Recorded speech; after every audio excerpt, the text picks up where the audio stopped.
From this to this. O, diba? Early in the morning, naglaba ako ng labahan. So, fast forward tayo mula sa umpisa. Ako nga pala si Jasmine, isang kadama dito sa Saudi Arabia.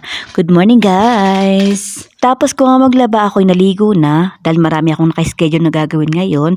Bali gagawa ako ng warganib dahil sabi ni amo kahapon ay kailangan na lutuin yung warganib na nakalagay sa freezer. So actually nabalot na siya. Nakapag-prepare na ng warganib, kaya lang, kailangan lang siya pakuluan. So ngayon, buo tayo ng kusina para ligpitin ang ating mga pinaghugasan. Then after nyan, gagawan tayo ng warganib. Simulan muna natin sa paglilipit ng ating mga pinaghugasan, guys. So ngayon, kaya napagising ko, ay habang naglalaba pala ako.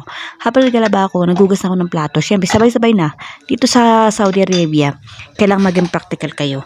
Habang nakasarang alabahan, linis ng buong sala, linis ng buong bahay, kuskus dito, kuskus dyan, walis dito, walis doon.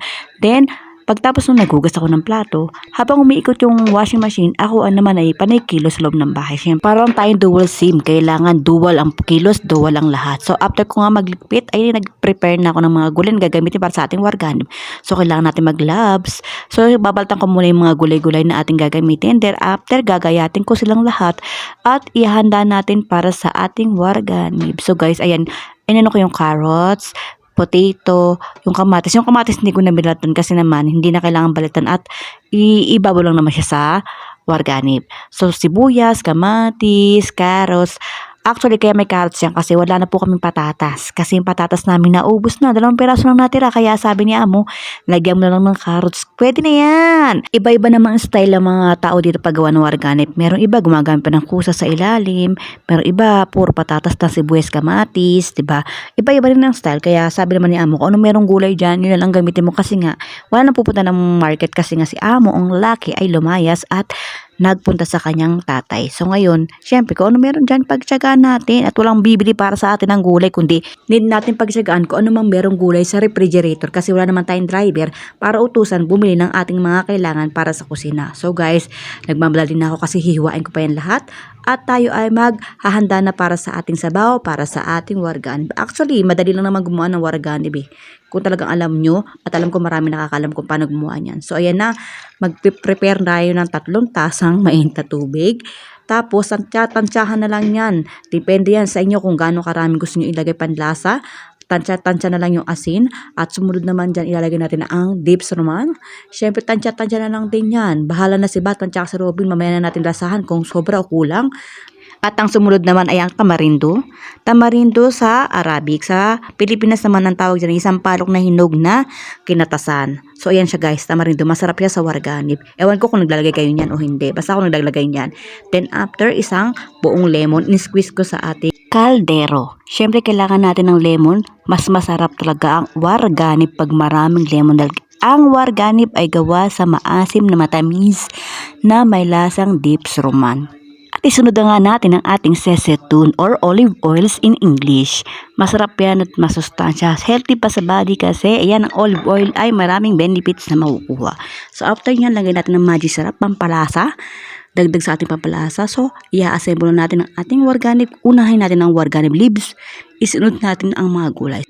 I-assemble natin na maayos ang ating warganib leaves para maganda naman ang kalalabasan.